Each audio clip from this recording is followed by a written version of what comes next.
A single faded flower, preserved for 30 years, a childhood promise that time couldn't erase.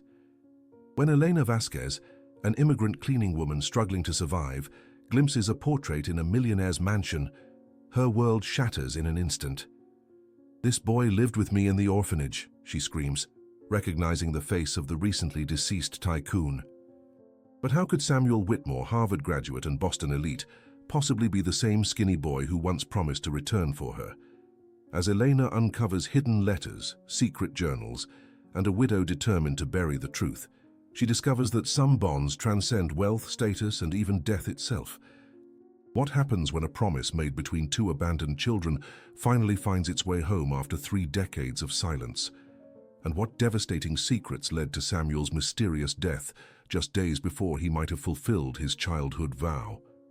Follow this heart-wrenching journey of love, loss, and promises that refuse to be forgotten. If you've ever wondered if someone from your past still remembers you, this story will leave you breathless. Follow our channel for more unforgettable stories that will change how you see the world. Like, comment, and tell us where you're watching from.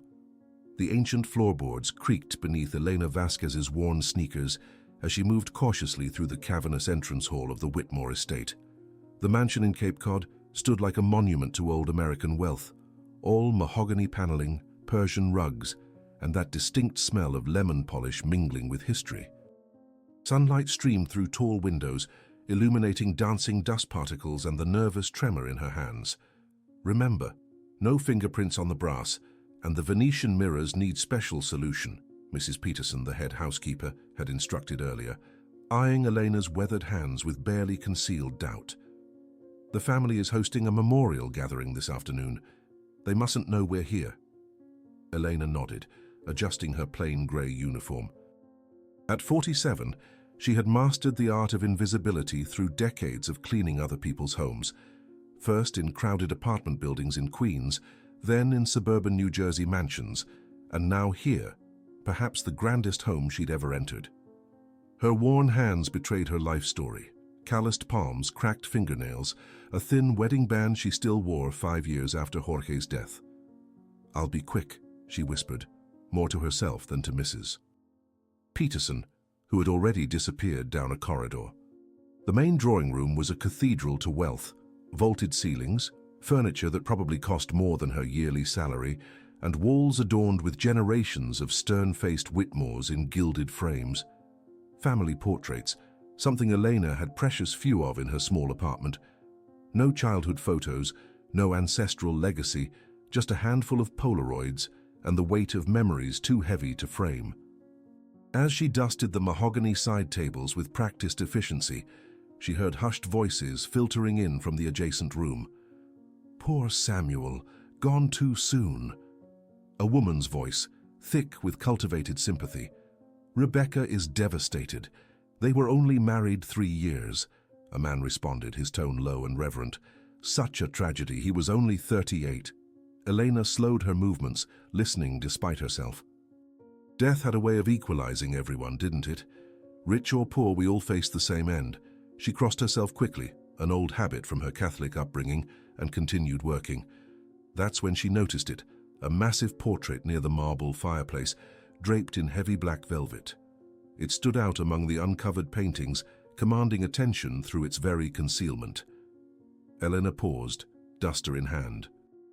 Something about the shrouded frame tugged at her curiosity, in a way she couldn't explain.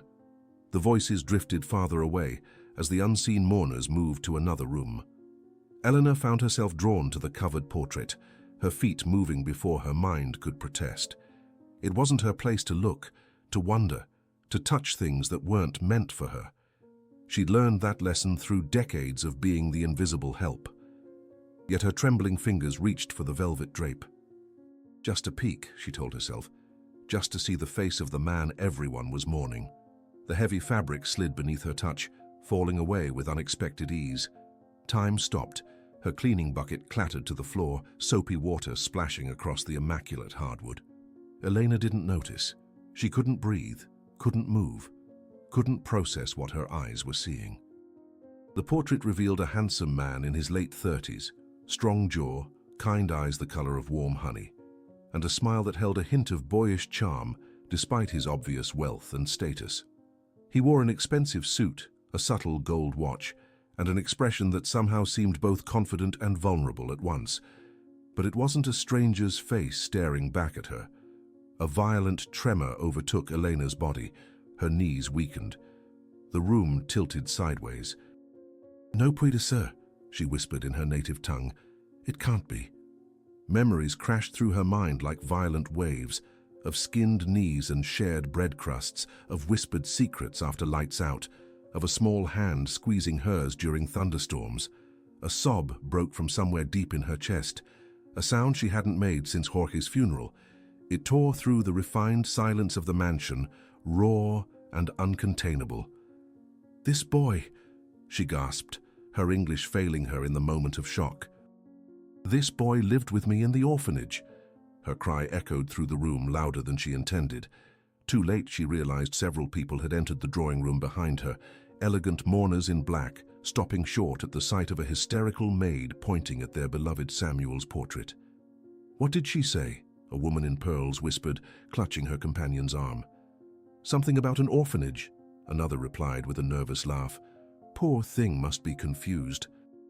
But Eleanor couldn't stop staring at the portrait. Those eyes, she would know them anywhere.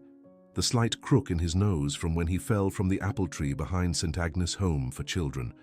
The way his smile lifted higher on the left than the right. "Sammy," she whispered, using the name no wealthy benefactor would have kept. "You promised you'd come back." A security guard appeared at her elbow, strong fingers gripping her arm. "Ma'am, I think you need to step away from the painting." Eleanor barely registered his presence. Her shaking hand reached toward the portrait's ornate frame, not quite touching it. "He promised me," she repeated, tears streaming freely down her weathered face. "He said he would come back for me." The guard's grip tightened. "Ma'am, please." More voices joined the chorus of confusion. Someone called for Mrs. Peterson. Someone else suggested calling the police. Words like unstable and inappropriate floated around her. But Eleanor couldn't look away from the portrait, from Samuel, from Sammy. And then she saw it, tucked into the lower corner of the frame, almost invisible unless you knew to look for it. A small pressed wildflower, its once violet petals faded to the palest lavender with age. Her heart stopped. The world tilted again. It was the same flower she had given him the day he left St. Agnes, picked from the single patch of wildflowers that somehow managed to grow beside the orphanage's chain-link fence. The one he had carefully placed in his only book before the shiny car came to take him away to his new life. "He kept it," she whispered, her voice breaking. "All this time." The security guard was speaking into a radio now. More people were gathering, their faces blurring in Elena's tear-filled vision. But none of it mattered. Because in that moment, as her past and present collided in the grandest room she had ever cleaned, Elena Vasquez understood that some promises transcended time, wealth, and even death itself. And somewhere, in whatever came after this life, Sammy was still waiting to keep his. The memories crashed over Elena like waves against Cape Cod's rocky shores, relentless, powerful, and impossible to escape. As security escorted her to a small antechamber off the main hall, her mind traveled back across 3 decades to St. Agnes' Home for Children, a weathered brick building on the outskirts of Springfield, Missouri. She could still smell it, the peculiar blend of industrial disinfectant, overcooked vegetables, and damp wool blankets that never quite dried in the perpetually humid basement laundry room. In winter, the ancient radiators clanked and wheezed, releasing just enough heat to keep frost from forming inside the windows. In summer, the dormitories became stifling ovens, with box fans circulating hot air that offered no relief. Eleanor had arrived there at 6, clutching a plastic bag containing her only possessions: 2 sets of clothes, a tattered picture book, and a small wooden cross that had belonged to her mother. The memory of her mother's funeral remained hazy, just fragments of black clothing, hushed voices, and an aunt who couldn't afford another mouth to feed. "You'll be strong here," the aunt had whispered, squeezing Elena's shoulders before walking away. "God tests those he loves most." The first night at St. Agnes, Elena had cried silently into her thin pillow. careful not to disturb the other girls, but one set of ears had heard her muffled sobs. "You can share my blanket if you're cold." The whispered offer came from the bed next to hers, a skinny boy with a mop of dark hair and eyes that seemed too serious for his small face. His name was Samuel Wilson then, not Whitmore. Just another throwaway child with second-hand clothes and a plastic comb that all the boys shared. "Boys aren't supposed to be in the girls' section," Elena had whispered back. He'd shrugged, a gesture that would become familiar over the years. "Sister Margaret sleeps like the dead after she takes her medicine. I heard you crying." That first exchange had forged a bond that defined Elena's childhood. Samuel, Sammy to her alone, became her protector, her confidant, her family in a place where blood relations meant nothing. Sitting now in the opulent antechamber of the Whitmore mansion, Eleanor's hands trembled as she recalled their morning ritual. Sammy saving half his breakfast bread for her because she was always too anxious to eat when the nuns were watching. "You're too skinny," he'd say, pushing the food toward her when no one was looking. "You need to grow tall like me." He wasn't particularly tall then. In fact, he was small for his age, but his confidence had always been outsized. Even when the older boys targeted him, even when Sister Catherine rapped his knuckles with a ruler for daydreaming during lessons, even when potential adoptive parents passed him over for cuter, more outgoing children. "We don't need them," he told her after yet another couple chose someone else. "We've got each other. That's better than some fake family anyway." But then, 3 months after Elena's 8th birthday, the unthinkable happened. A wealthy couple from Boston, the man a bank executive, the woman a former debutante with charity aspirations, visited St. Agnes. They spotted Samuel during recreation period, noticed his quick mind when he solved a complex puzzle, and decided he was the perfect addition to their childless home. "They're going to call me Samuel Whitmore now," he told Elena the night before he left, his voice a mix of excitement and terror as they huddled in their secret spot behind the cafeteria. "They have a swimming pool and a dog named Chester." Eleanor remembered how her stomach had twisted into knots. "But what about—" She couldn't finish the sentence. "I'll come back," Sammy had promised, gripping her hands with unexpected strength. "As soon as I'm old enough, I'll come back for you, Lena, I promise." The day he left, Eleanor had picked a wildflower from the small patch that struggled to grow along the fence, a purple bloom that seemed too delicate to survive in such harsh surroundings. "So you won't forget," she'd whispered, pressing it into his palm. Sammy had carefully placed the flower between the pages of his only book, a dog-eared copy of The Hobbit that a volunteer had given him for Christmas. "I could never forget you," he'd said with the solemn certainty that only children possess. She'd watched the sleek black car drive away, Sammy's small face pressed against the rear window, until the vehicle turned the corner and disappeared from sight. That night Elena cried openly, no longer caring who heard. He never came back. At first, she'd checked the mail daily, hoping for a letter.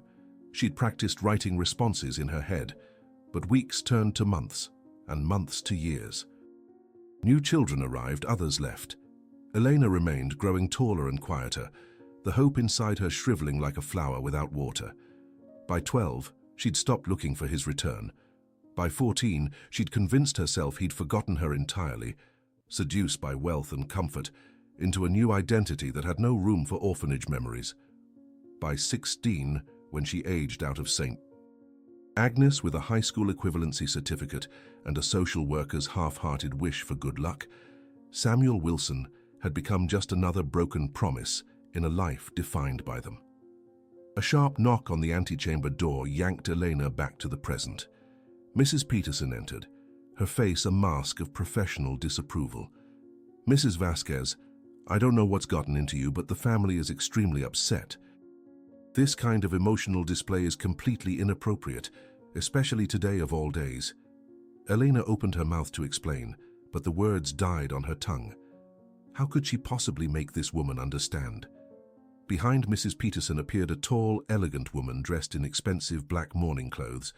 Her blonde hair was pulled into a perfect chignon, her makeup flawless despite evidence of recent tears. She assessed Elena with cold, calculating eyes. "This is the person who was causing the disturbance." Her voice carried the cultured tone of old money and private education.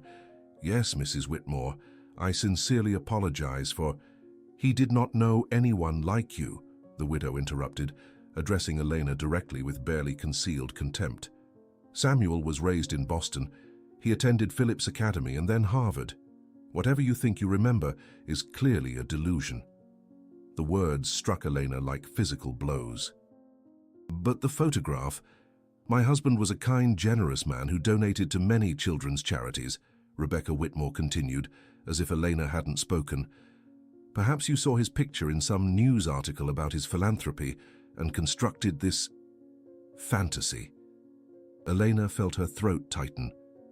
"The flower," she whispered, "in the corner of the frame. A purple wildflower. I gave it to him the day he left St. Agnes." Something flickered in Rebecca's eyes, a momentary hesitation, quickly masked. "I think you should leave now," she turned to Mrs. Peterson. "See that she's paid for today and doesn't return." As Rebecca turned to leave, Elena noticed something strange. The widow's gaze lingered on the drawing-room doorway where Samuel's portrait hung.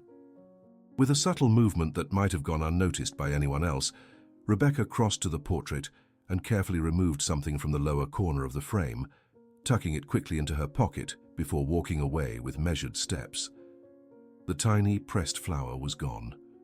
Elena sat on the worn bench at the Hyannisport bus station, a crisp check for her day's work clutched in her trembling hand. The afternoon sun cast long shadows across the concrete as commuters hurried past, each locked in their own world, none aware of how Elena's had just shattered and reformed in the space of hours. She should go home. Back to her modest apartment in South Boston, back to her predictable life of cleaning other people's messes, back to pretending that the past was truly behind her. The logical part of her brain, the survivor who had clawed her way from orphan to functioning adult, insisted this was the only sensible option. But the child within her, the one who had waited by St. Agnes's mailbox for years, wouldn't allow it.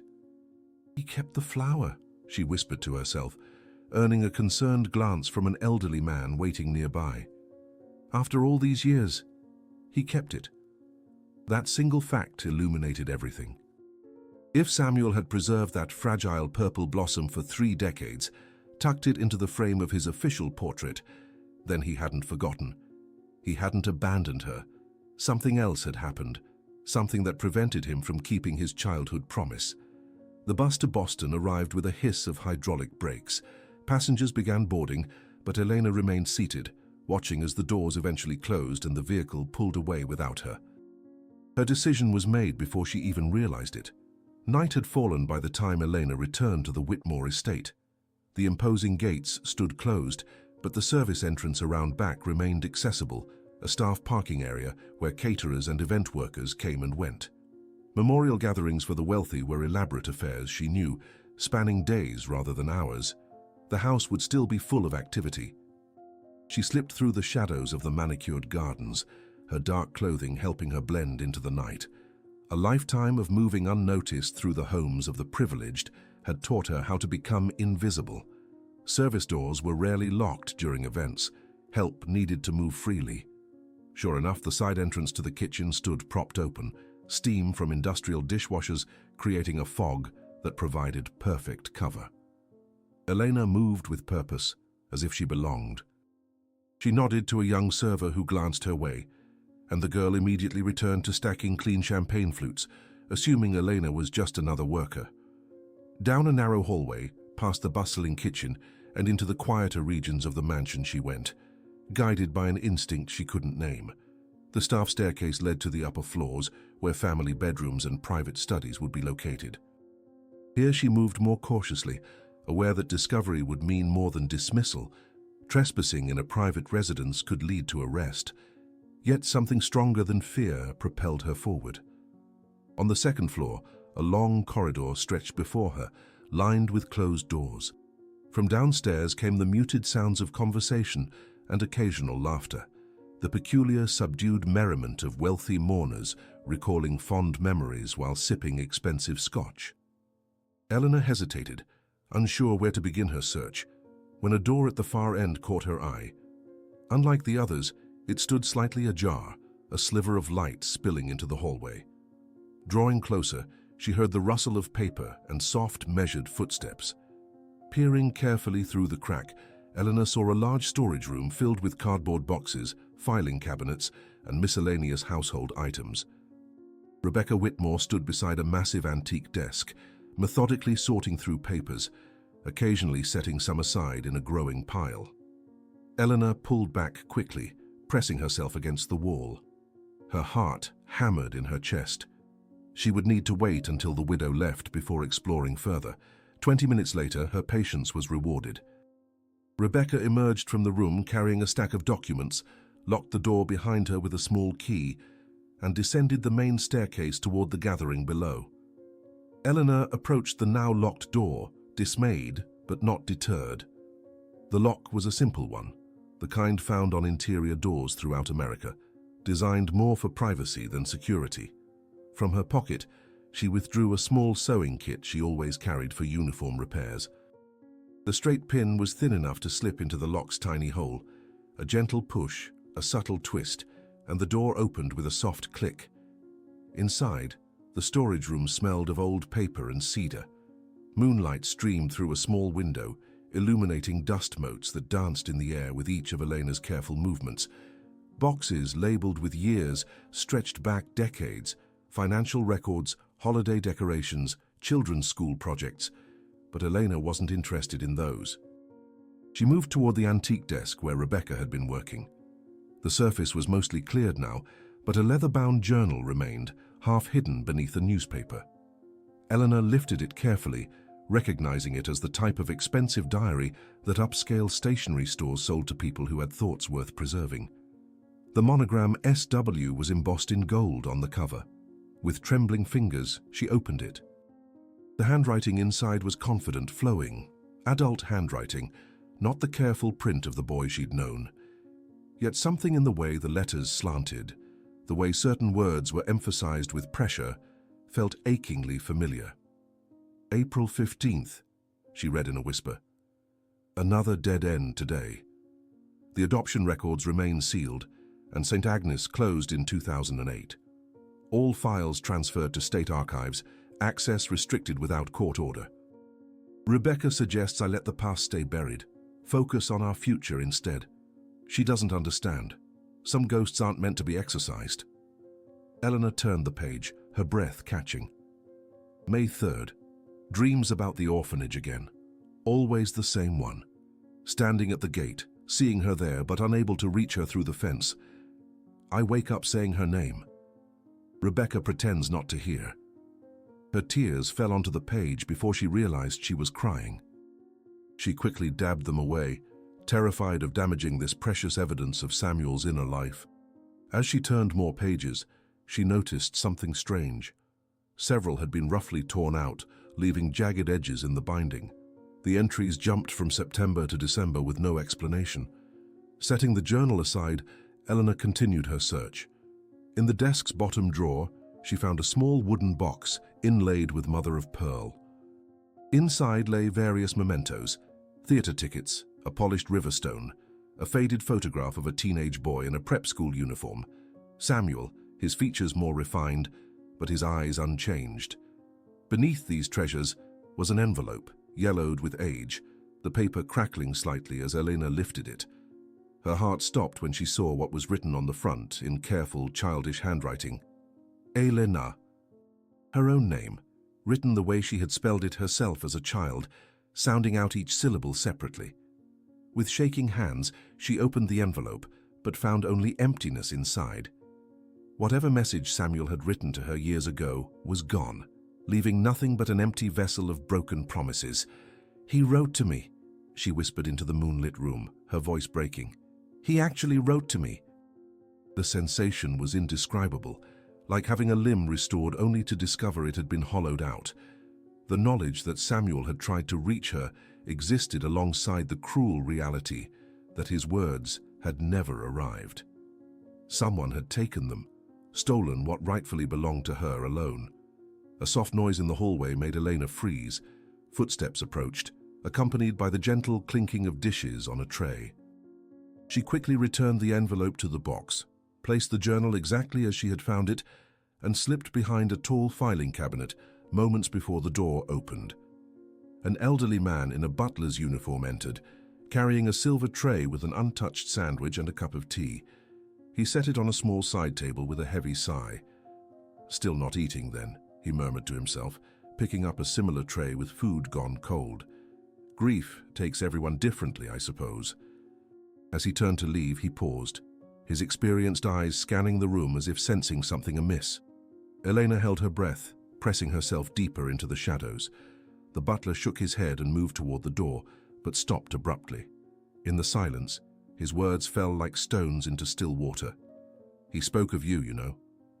Eleanor's heart lurched painfully in her chest. Was he talking to her? How could he possibly know she was there? "The week before the accident," the butler continued, still facing the door, "Mr. Samuel mentioned someone from St. Agnes, said he might have finally found her." He turned slightly, his profile visible in the moonlight. "I've worked for this family for 35 years. I know when something isn't right." He set the tray down again and walked to the center of the room. "Whoever you are, if you're here because of Mr.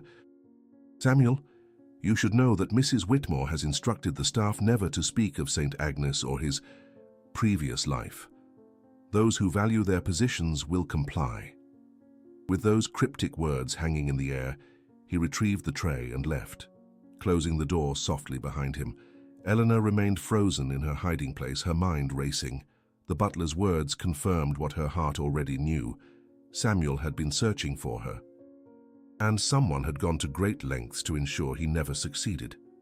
Elena slipped out of the Whitmore estate under the cover of darkness, her mind a tumultuous storm of half-formed thoughts and resurrected memories. The night air carried the salt scent of the ocean, but she barely noticed as she walked along the winding coastal road, her body moving on autopilot while her consciousness retreated inward. The empty envelope with her childish name had unlocked a vault of memories, ones she had deliberately buried beneath layers of survival and resignation.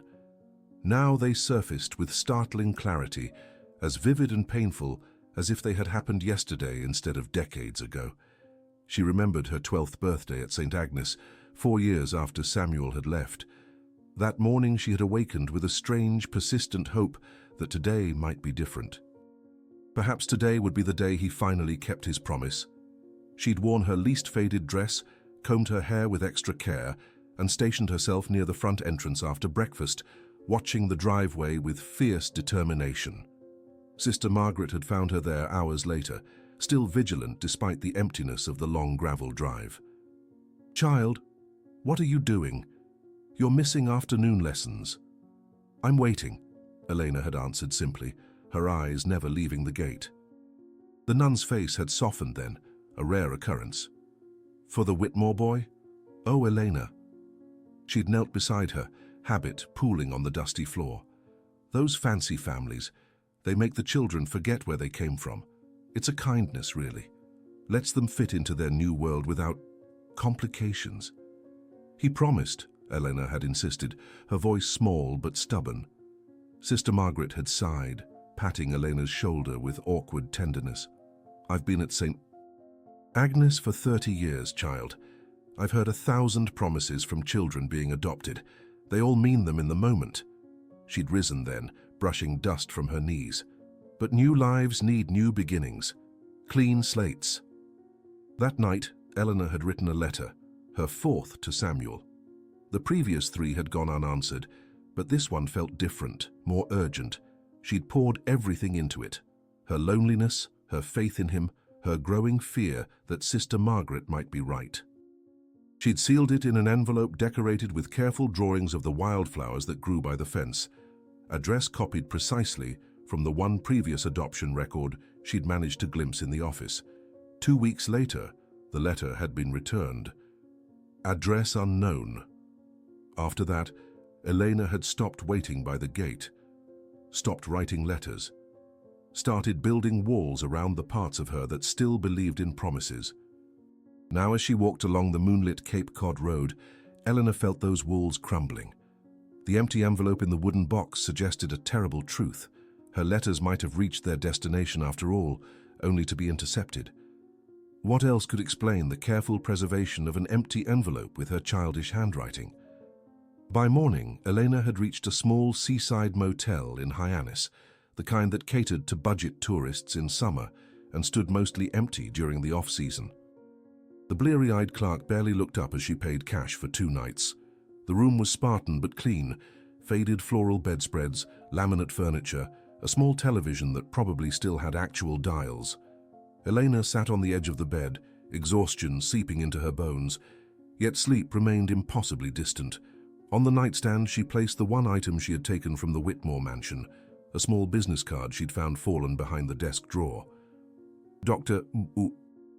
Martin Wells, child psychologist, it read, with a Boston address and phone number.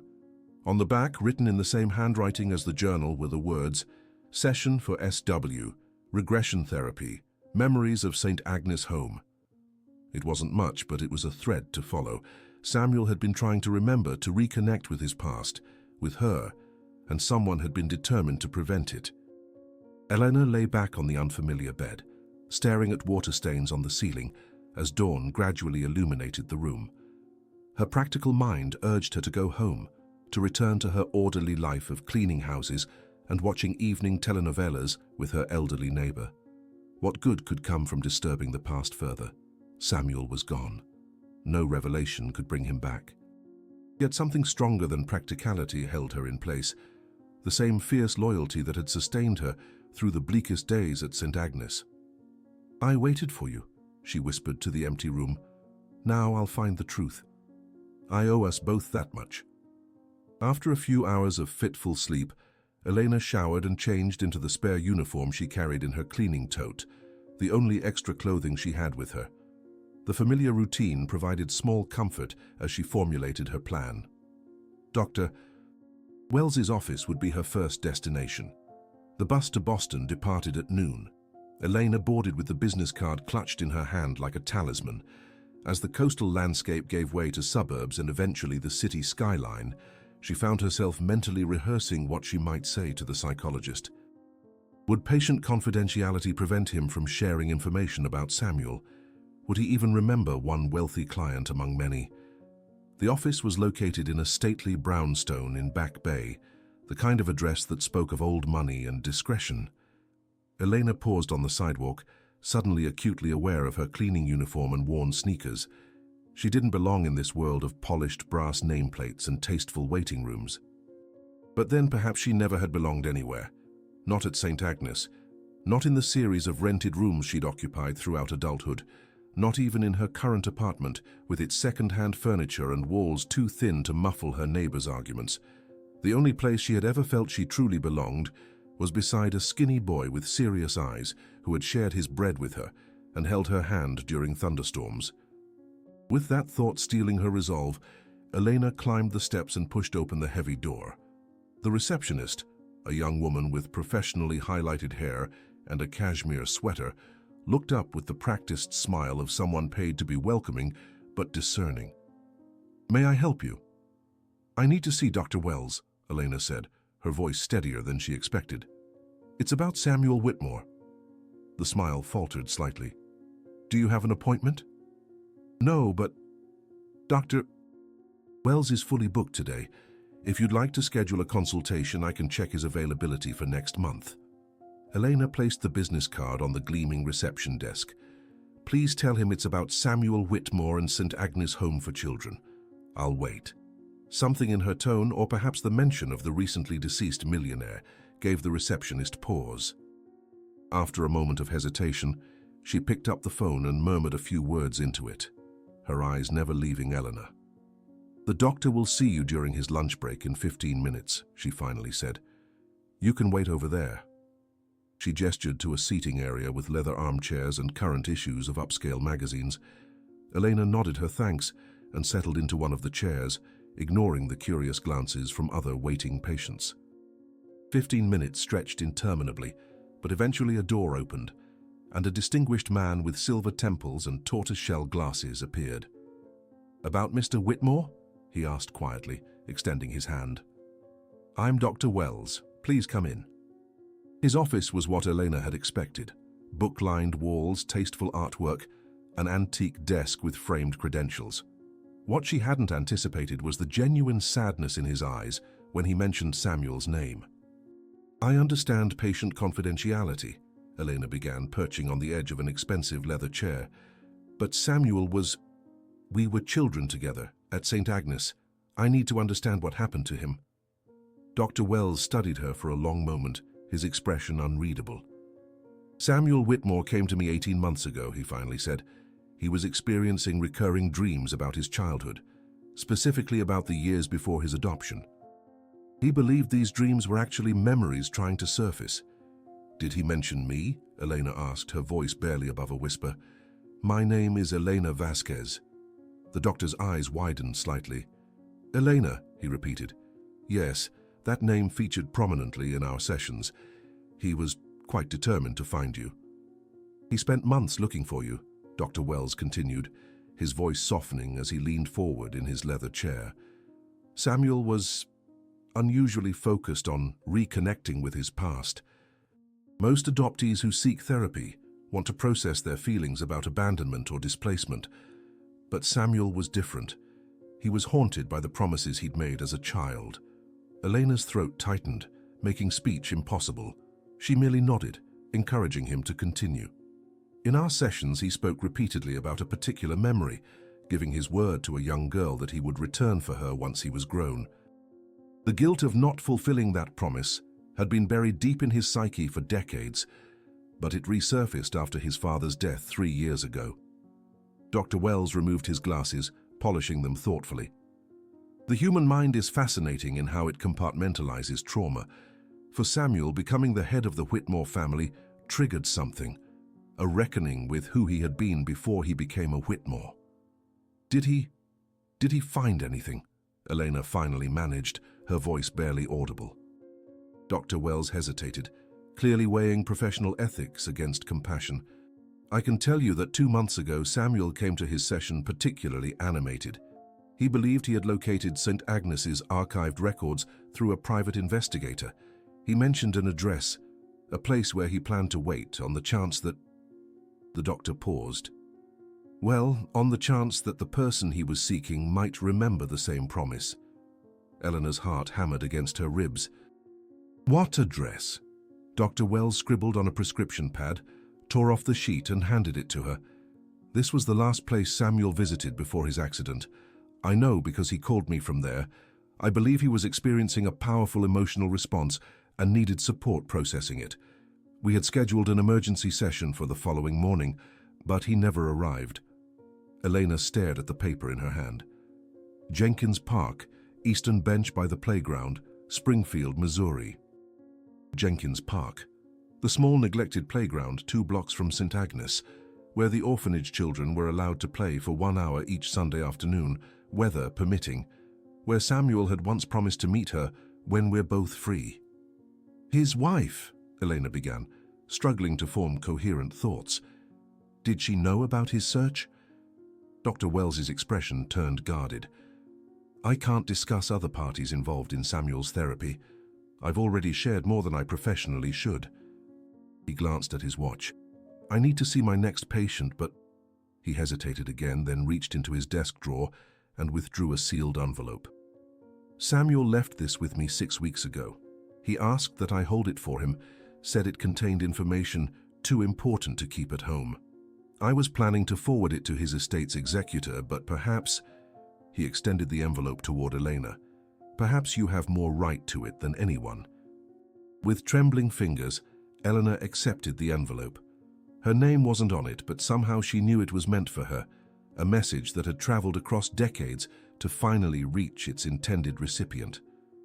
Outside on the Boston sidewalk, pedestrians hurried past, wrapped in wool coats against the February chill.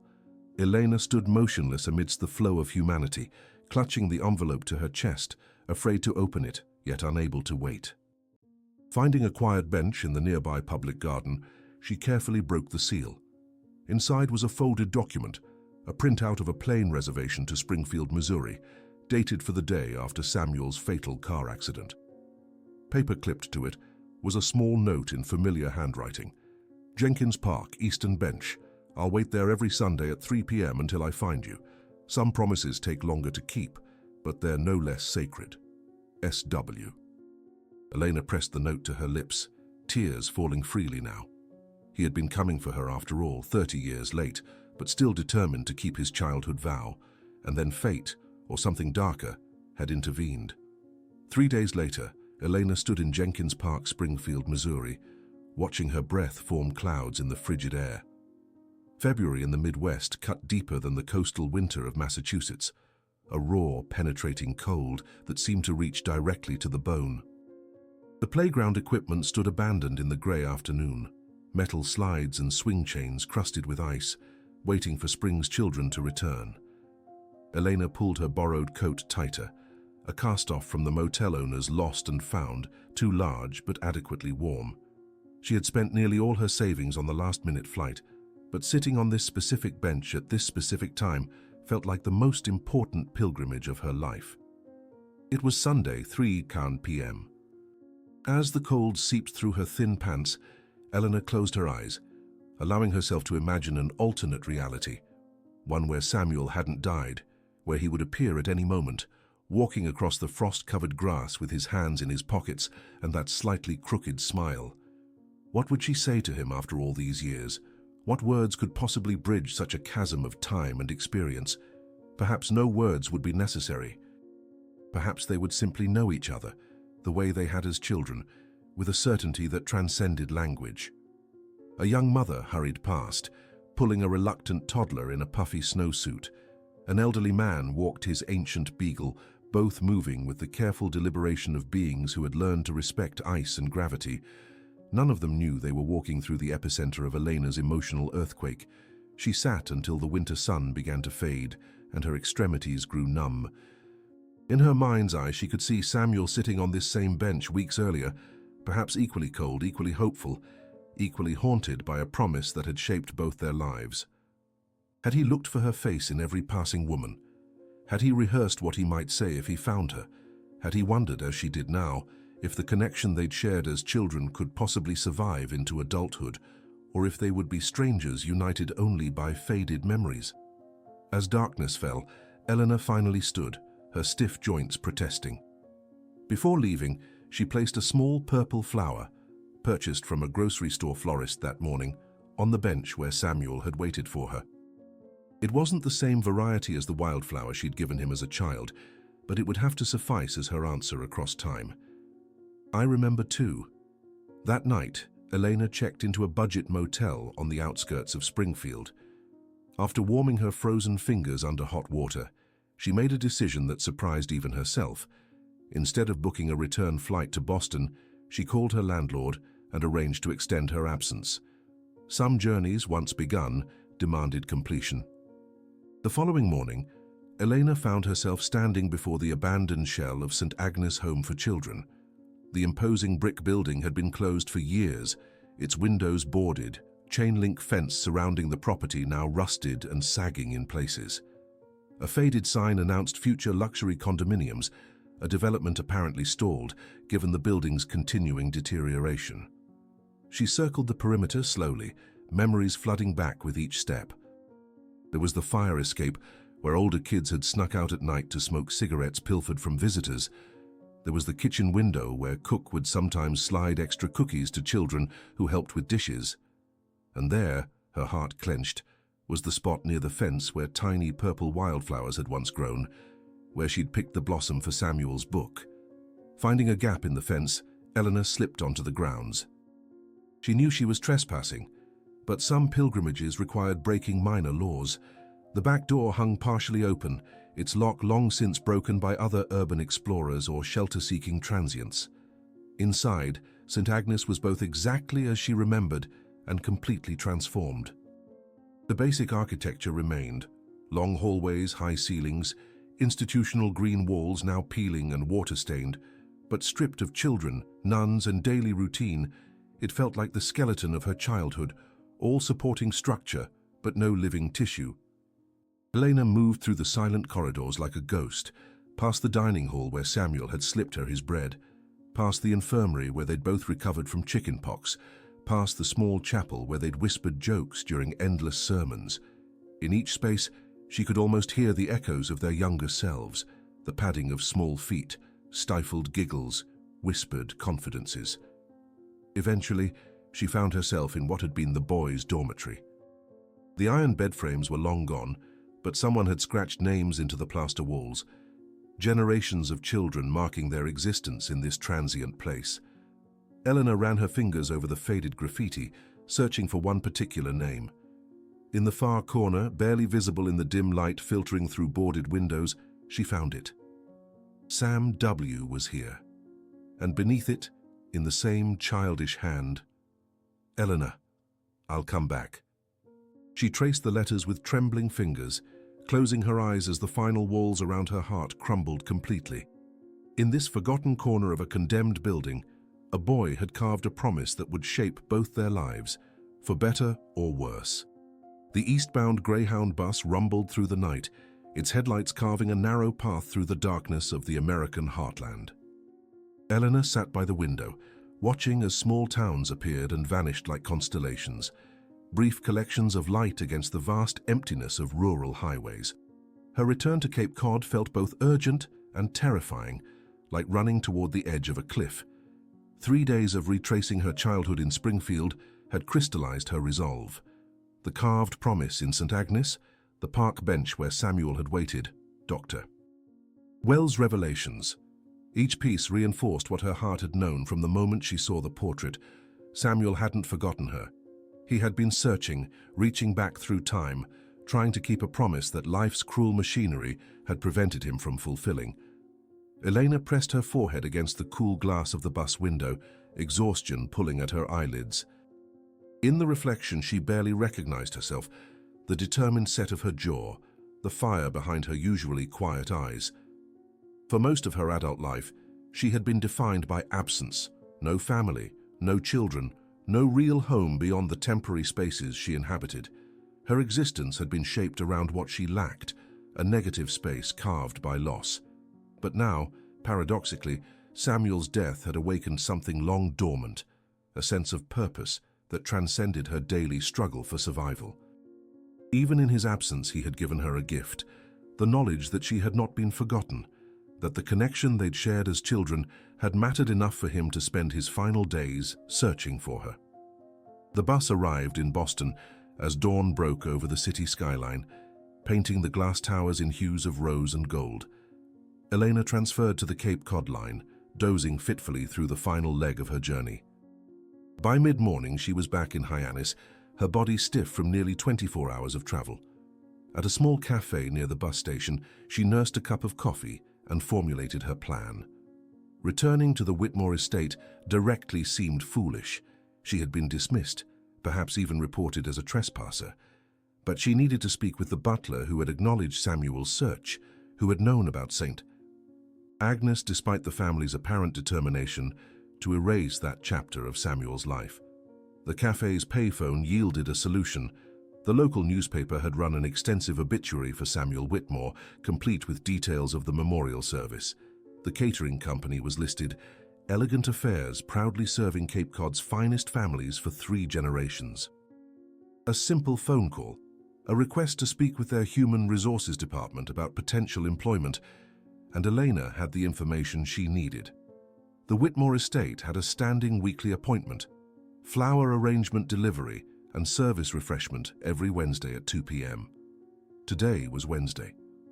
By 1:45, Elena had positioned herself at the coffee shop across from the service entrance of the Whitmore property.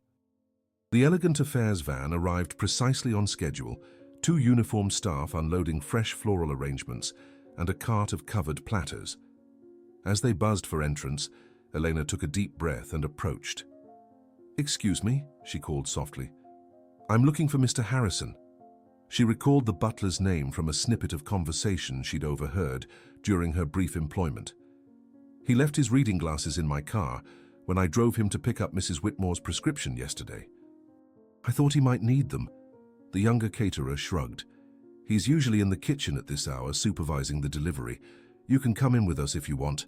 Just don't tell them you're not with Elegant Affairs." He winked conspiratorially, clearly assuming Elena was a friend or perhaps even a romantic interest of the elderly butler. Heart pounding, Elena followed them through the service entrance, hanging back as they continued to the kitchen. Once alone in the hallway, she moved swiftly toward the staff quarters, hoping her memory of the mansion's layout served her correctly. She found Harrison in the small butler's pantry, meticulously polishing silver that already gleamed under the overhead lights. He looked up as she appeared in the doorway, his hands momentarily stilling on the ornate teapot he held. "Mrs. Vasquez," he said simply, neither surprised nor alarmed by her presence. "I wondered if you might return." Eleanor stepped inside, closing the door softly behind her. "You knew who I was that day in the storage room. You spoke to me deliberately." Harrison set down the teapot and polishing cloth, his movements deliberate and dignified.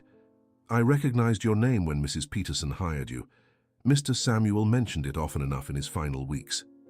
He gestured to a small wooden chair opposite his workstation. "Please sit. We don't have much time before someone notices you." Eleanor perched on the edge of the chair, studying the butler's weathered face. Lines of fatigue and grief etched his features, but his pale blue eyes remained sharp, observant. "How much do you know?" she asked directly. "About you and Mr. Samuel as children?"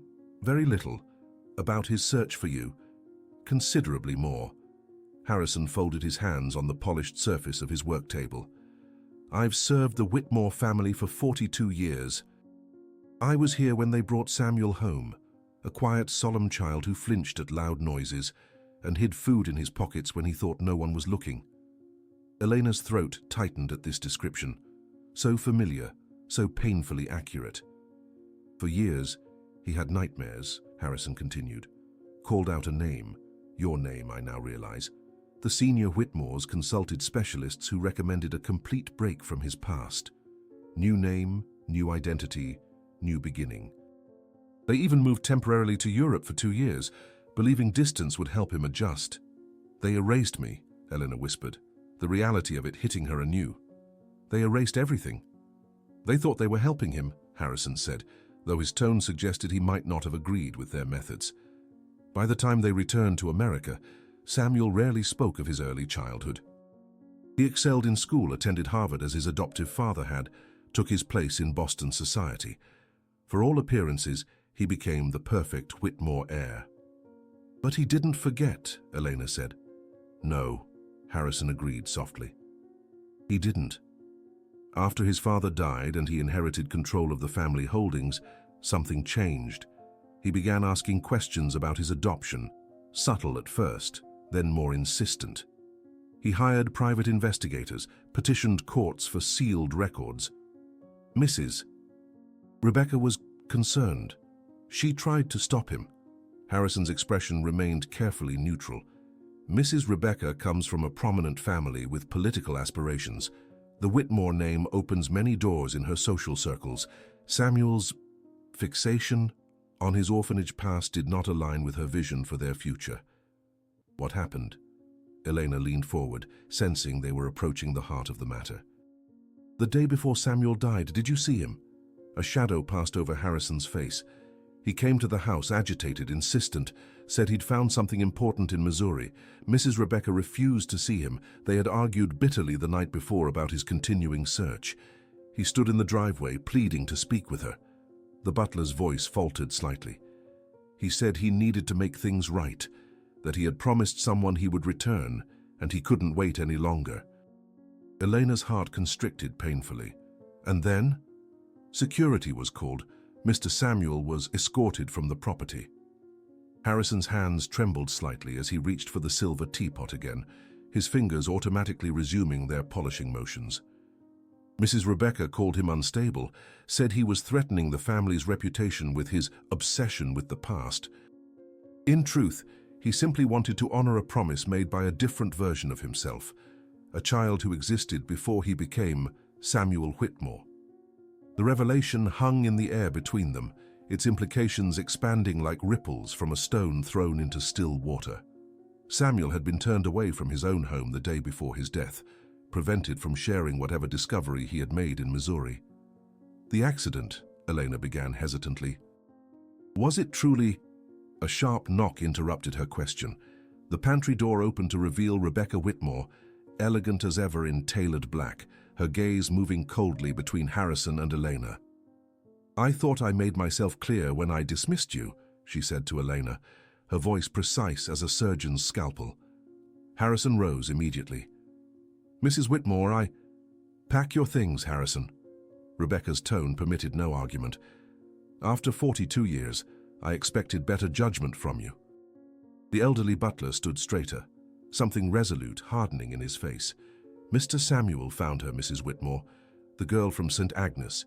He discovered where she worked the day before the accident." Rebecca's composure slipped momentarily, a flash of something like fear crossing her features before her mask of control returned. She turned to Elena with undisguised contempt. "You were nothing to him," she said flatly. "A childhood fantasy, nothing more. He was mine, not yours. Everything he built, everything he became, that was with me, because of me." Elena rose slowly from her chair, meeting Rebecca's gaze without flinching. "If I meant nothing, why did he keep searching? Why did he save the flower I gave him 30 years ago? Why did he die with my name on his calendar?" For a heartbeat, the three of them stood frozen in tableau, the widow, the butler, the orphan, each representing a different facet of Samuel's fractured life. Then Rebecca's hand struck out, swift and unexpected, catching Elena across the cheek with surprising force. "Get out," she whispered, each syllable trembling with barely controlled rage. "Get out before I have you arrested." Elena touched her stinging cheek, feeling an odd sense of calm despite the violence of the moment. "He was coming to find me," she said quietly. "That's what you couldn't bear, wasn't it? Not that he remembered his past, but that he was choosing to embrace it, to embrace someone from before you existed in his life." Rebecca's face contorted with an emotion too complex for simple anger. "You have no idea what I protected him from, what I built with him. One childhood promise doesn't erase a lifetime together." But Elena could see the truth bleeding through Rebecca's perfect facade, the desperate insecurity beneath her haughty exterior. This woman had devoted her life to crafting the perfect partnership with a man who had always kept part of himself locked away, reserved for a memory she couldn't compete with. "I'm sorry," Elena said, surprising herself with the sincerity of the words. "I'm sorry that loving him meant living with his ghosts." Security escorted Elena from the Whitmore estate with firm but not unkind hands. The young guard, barely into his 20s with close-cropped hair and apologetic eyes, maintained a professional distance as he walked her to the gates. "I'm sorry about this, ma'am," he murmured as they reached the property boundary. "Just doing my job." Elena nodded, her cheek still stinging from Rebecca's slap. The physical pain was nothing compared to the emotional turbulence within her. Anger, vindication, grief, and an odd sense of peace swirling together like oil and water, refusing to blend into any recognizable emotion. "I understand," she replied, straightening her worn coat with as much dignity as she could muster. As the guard turned to leave, he hesitated, glancing back toward the mansion to ensure they weren't observed. "Look, I don't know what's going on, but Mr. Harrison asked me to give you this." He pressed a small piece of paper into her palm. "He said you'd know what to do with it." Before Elena could respond, the guard retreated through the ornate iron gates, which closed behind him with a definitive clang. She unfolded the note with trembling fingers. "Mr. Samuel's portrait. Look behind the flower again.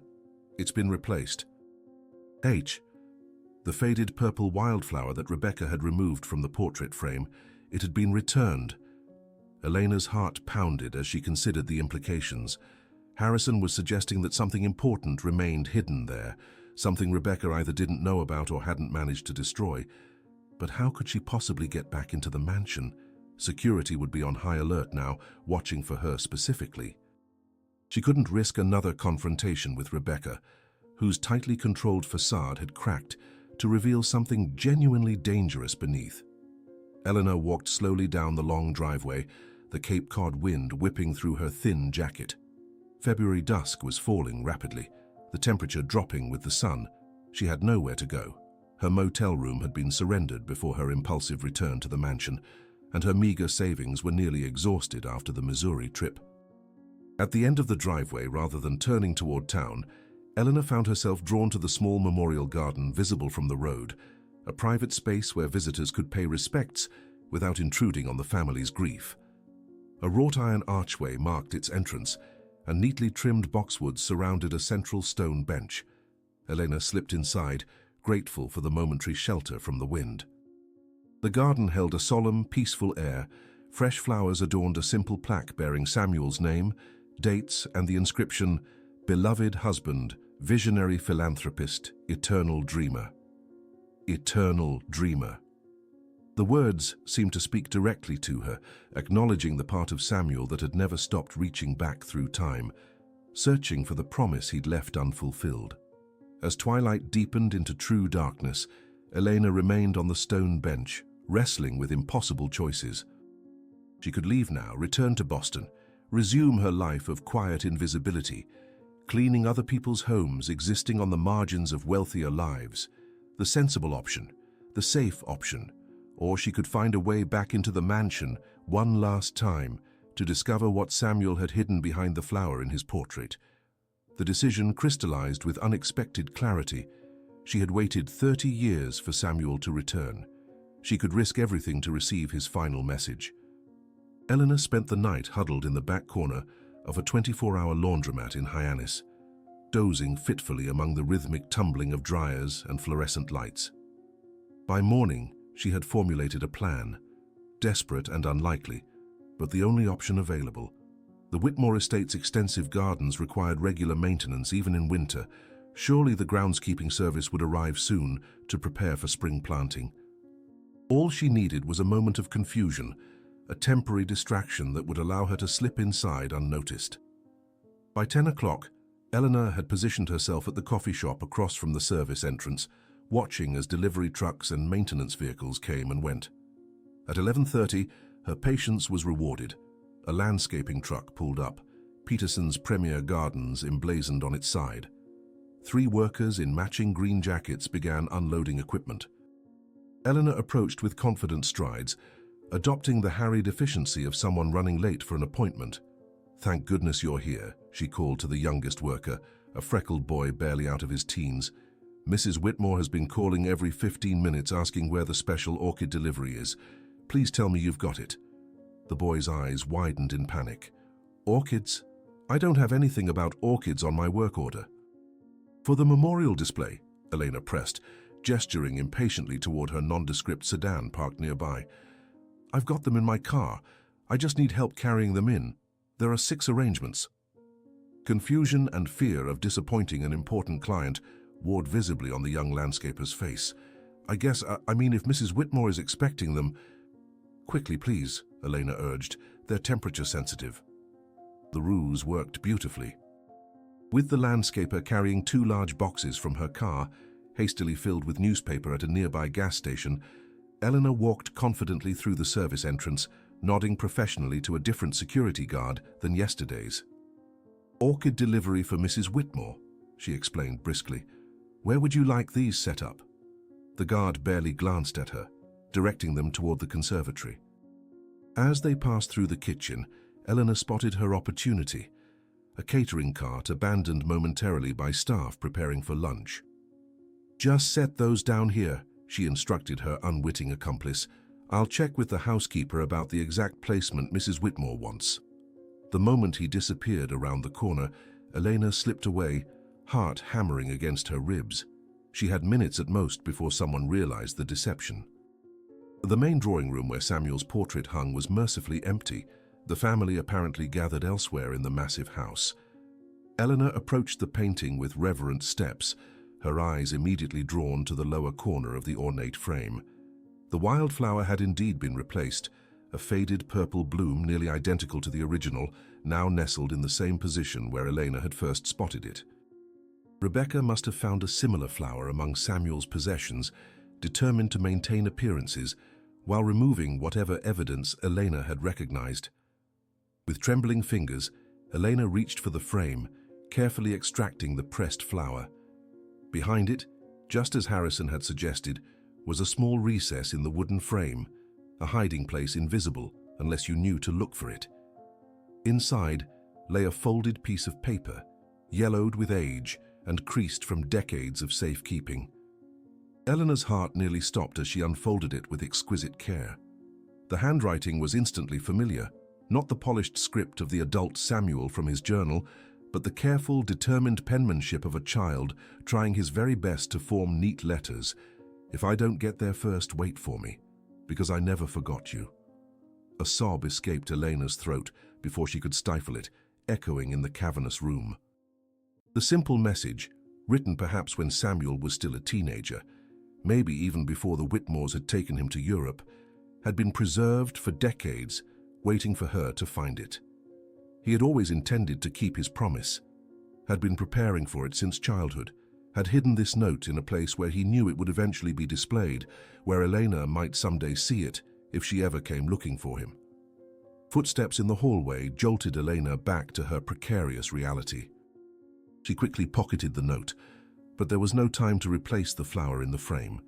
As the door began to open, she braced herself for discovery and the consequences that would surely follow. But it wasn't security or Rebecca who entered. It was Harrison, his weathered face lined with urgency. "You found it," he said, his eyes darting to the empty corner of the frame where the flower had been. Elena nodded, unable to speak through the emotion constricting her throat. "Mrs. Whitmore dismissed me, but I'm permitted to collect my belongings," Harrison explained rapidly. "You need to leave immediately. She's called the police to report trespassing." "I can't just—" "Please," Harrison interrupted, his dignified demeanor cracking to reveal genuine fear. "You don't understand what she's capable of when she feels threatened. Samuel was her entire identity. Without him, all she has is the Whitmore name and the narrative she's constructed." Eleanor clutched the precious note in her pocket. "But there's still so much I don't know. How did he die? Was it really an accident?" Harrison's expression grew pained. "The official report states he lost control on the coastal highway during a rainstorm. His blood alcohol level was elevated, though anyone who knew Mr. Samuel would tell you he rarely drank more than a single glass of wine." Before Elena could process this disturbing implication, the mansion's doorbell chimed. Harrison's face paled. "That will be the police. Come with me, quickly." He led her through servants' passages and back stairways, eventually emerging near the kitchen, where staff bustled with lunch preparations. As they reached the service entrance, angry voices echoed from the main foyer. Rebecca speaking with law enforcement, her tone sharp with righteous indignation. "Go," Harrison urged, pressing something into Elena's hand. "Samuel would have wanted you to have this." Elena glanced down to see the original wildflower, the one Rebecca had removed from the frame, the one Samuel had preserved for 30 years. "Thank you," she whispered, overcome with gratitude for this final connection to her childhood friend. As she slipped out the door and hurried toward the street, Eleanor heard the commotion of police entering the kitchen area behind her. She didn't look back, focusing only on putting distance between herself and the mansion that had housed so many secrets. 3 blocks away, safely hidden behind a neighborhood convenience store, Eleanor finally allowed herself to examine the note again in the fading afternoon light. The childish handwriting blurred through her tears. "If I don't get there first, wait for me, because I never forgot you." He had kept his promise after all, not in the way either of them had imagined as children, but with a devotion that had transcended decades, wealth, and ultimately even death itself. The mansion's bell tower chimed in the distance, marking another hour in a world that had irrevocably changed for Elena Vasquez, a world where promises made in childhood could survive a lifetime of separation, where love could leave messages that outlasted its mortal messenger. Elena sat in the back row of the municipal bus heading toward Boston, clutching her meager possessions in a plastic bag on her lap. The rhythmic motion of the vehicle served as a counterpoint to the chaotic emotions swirling within her. Grief and joy, loss and discovery, endings and beginnings, all tangled together like the threads of a tapestry viewed from its underside. 2 precious items rested in her coat pocket close to her heart, Samuel's childhood note and the faded purple wildflower he had preserved for 3 decades. Physical proof that she had not been forgotten, that the bond they'd shared as children had meant something lasting and true. But what now? The question echoed through her mind as suburban landscapes gave way to highway scenery outside the window. Samuel was gone. The truth of their connection had been revealed, but to what end? She had no job, dwindling savings, and a heart simultaneously healed and broken open in new ways. The bus terminal in Boston greeted her with harsh fluorescent lighting and the mingled sense of diesel fuel, fast food, and too many humans in a confined space. Elena moved through the crowd automatically, her body functioning while her mind remained distant, processing the events of the past week. As she approached the ticket counter to purchase her final connection back to South Boston, a suited man stepped into her path, his expression professionally neutral. "Ms. Vasquez?" he inquired, his voice pitched low. "Elena Vasquez?" Alarm rippled through her. Had Rebecca sent someone after her? Were there legal consequences for her deception at the mansion? "Who's asking?" she replied cautiously, her hand instinctively tightening around the precious items in her pocket.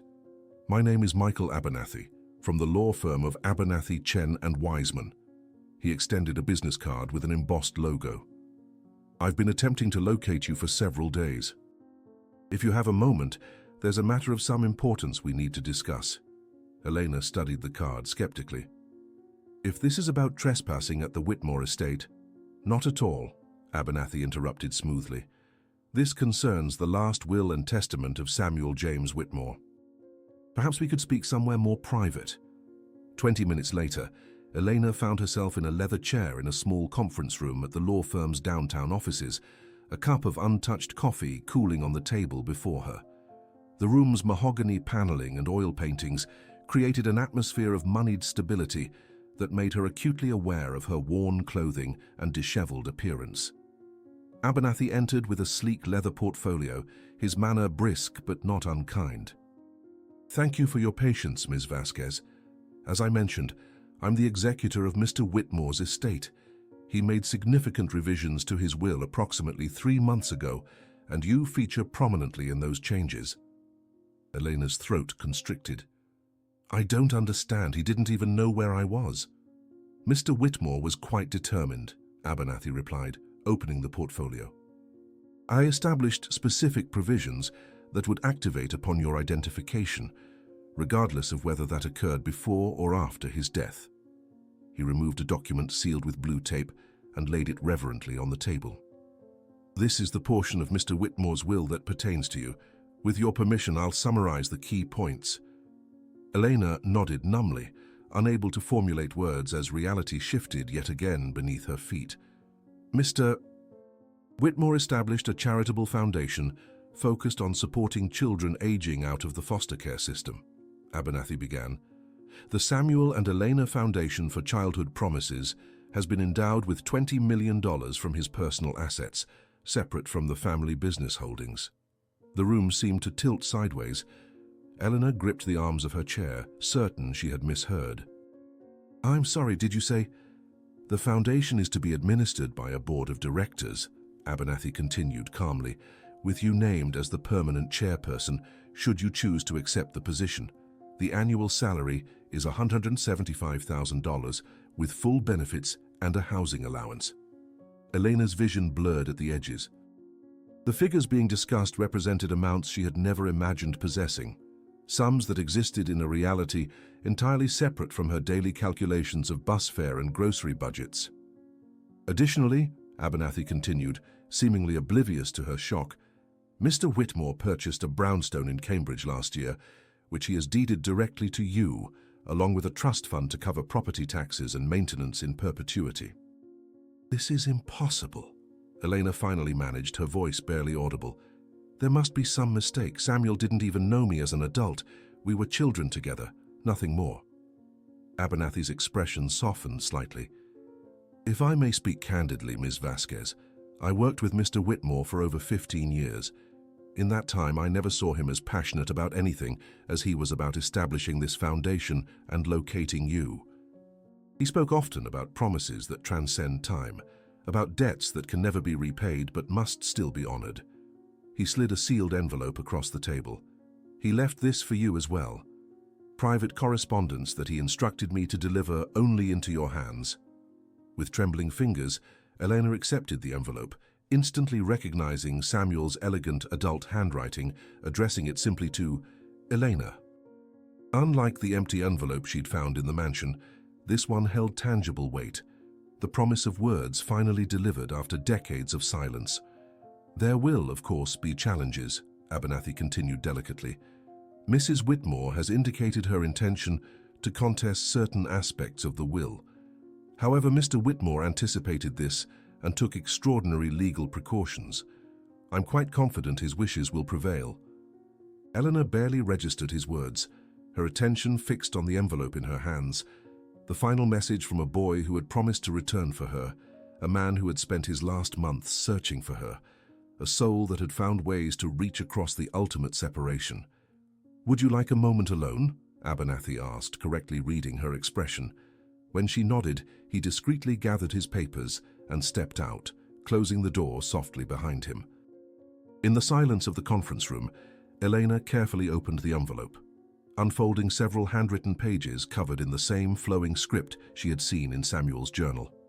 "My dearest Elena," she read, tears already blurring the ink. "If you're reading this, then two things have happened. I've finally found you, and I'm no longer here to tell you myself what you have meant to me throughout my life. The first brings me immeasurable joy. The second, I hope, brings you less pain than it might have in our childhood." How does one begin a letter 30 years overdue? Perhaps with the most important truth. I never forgot you. Not for a single day. The world conspired to separate us. Well-meaning adoptive parents, oceans of distance, the machinery of privilege that remade me into someone unrecognizable to the boy I had been. But beneath every layer they added, beneath Harvard degrees and boardroom victories and society marriages, that boy remained, keeping his promise in the only ways he could. I searched for you whenever possible. As a teenager, I saved allowance money for a private investigator who took my money and disappeared. In college, I petitioned courts to unseal adoption records, only to discover St. Agnes's files had been lost in a storage facility fire. After my father died, I dedicated more substantial resources to the search, though by then the trail had grown cold, and the opposition from those who wished to protect the Whitmore family image had grown formidable. Yet somehow I always believed we would find each other again. I kept your flower. You remember the one you gave me the day I left? It traveled with me across continents, through boarding schools and college dormitories, into my first apartment and eventually into the frame of my official portrait, where I hoped someday you might recognize it. I don't know what your life has been since St. Agnes. I hope it has brought you joy and fulfillment.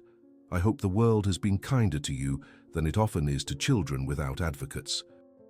But whatever path you've walked, please know that you have never walked it truly alone.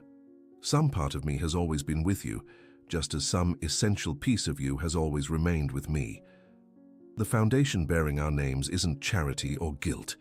It's the fulfillment of a promise in the only way left to me. I promised I would come back for you. Life's complicated architecture prevented that in the simplest sense, but perhaps this legacy can help thousands of children like us find their way home to whatever awaits them beyond institutional walls. Forgive me for taking so long. Forgive me for whatever pain my absence caused. Know that in my heart I never truly left that skinny boy who shared his bread with you and promised to return. With eternal friendship, Samuel, still Sammy to you alone. Elena pressed the letter to her chest, tears flowing freely now. Outside the conference room windows, Boston's skyline glittered in the early evening light, a city where Samuel had lived his adult life, perhaps looking for her face in crowds, perhaps driving past buildings she had cleaned, both of them separated by invisible barriers of class and circumstance, yet connected by something deeper than physical proximity. When Abernathy returned, she had composed herself enough to ask the question that had been forming in her mind since he first mentioned the foundation. "This charity for children aging out of foster care," she began, her voice steadier than she expected. "How exactly will it function?" Surprise flickered across the lawyer's professional features. "The details are flexible, but Mr. Whitmore outlined several core programs: housing assistance, educational scholarships, mentorship networks, mental health services. His vision was to create a support system for the transition period when institutional care ends, but adulthood remains daunting. Eleanor nodded slowly, something settling into place within her, a purpose emerging from the chaos of recent revelations. I'd like to focus particularly on helping these young adults find people they've been separated from. Family members, childhood friends, important connections that the system might have severed. A reunion program? Abernathy looked thoughtful. That wasn't specifically outlined, but it certainly aligns with the Foundation's broader mission. People need to know they haven't been forgotten, Elena said softly. Sometimes that knowledge alone can sustain you through the darkest times. 3 days later, Elena stood alone in the peaceful quiet of Mount Auburn Cemetery, the historic resting place of Boston's elite. Samuel's grave was marked by a simple granite headstone, surprisingly understated given the wealth and status he had embodied in life. In her hand, she held the preserved wildflower, its delicate purple petals faded to the palest lavender after 30 years pressed between pages and tucked into frames. Kneeling on the damp earth, she placed it gently against the stone. "You came back," she whispered, her breath forming clouds in the February air, "in the only way you could." As she spoke the words, Elena felt a lifetime of waiting finally come to its conclusion. The orphanage, the empty mailbox, the years of wondering if she had imagined the importance of their childhood bond, all of it resolved into a single bittersweet understanding. Some promises take different forms than expected, but that doesn't make them broken. She remained by the grave until the winter sun began its early descent, casting long shadows across the cemetery's rolling landscape. As she finally rose to leave, a small figure caught her eye, a child perhaps 7 or 8 standing near a nearby mausoleum. The girl smiled shyly at Elena, then turned and ran toward a woman waiting on the path. For a fleeting moment, Elena saw herself and Samuel in that child's innocent gaze, the simple, unquestioning belief that connections formed in childhood could withstand anything, even death itself. And perhaps they had been right all along. As she walked away from Samuel's grave toward the foundation that would now be her life's work, Elena carried with her not just memories of a boy who had promised to return, but the certainty that some bonds existed beyond time, beyond wealth, beyond even life and death, eternal as the wildflowers that somehow found ways to bloom in the most unlikely places. Some promises echo across decades, finding ways to be fulfilled even when life, death, and circumstance conspire against them. Elena and Samuel's story reminds us that true connections never truly fade. They simply wait for the right moment to reveal themselves again. In a world that tries to separate us by class, by opportunity, by the accidents of birth, sometimes the purest bond is the one formed when we have nothing but our word to give. What would you do if you discovered someone had spent their entire life trying to find you? Would you have Elena's courage to pursue the truth no matter how painful? Or would you walk away, accepting that some chapters of our lives are meant to remain closed? Perhaps the most profound legacy we leave isn't measured in wealth or accomplishments, but in the promises we keep, however long they take. If this story touched your heart, remember that there are thousands of children aging out of foster care today, still waiting for someone to remember them. Share this video with someone who needs to hear that they haven't been forgotten. Subscribe to our channel for more stories that illuminate the hidden connections binding us all together. Like, comment, and let us know. What childhood promise do you still carry with you?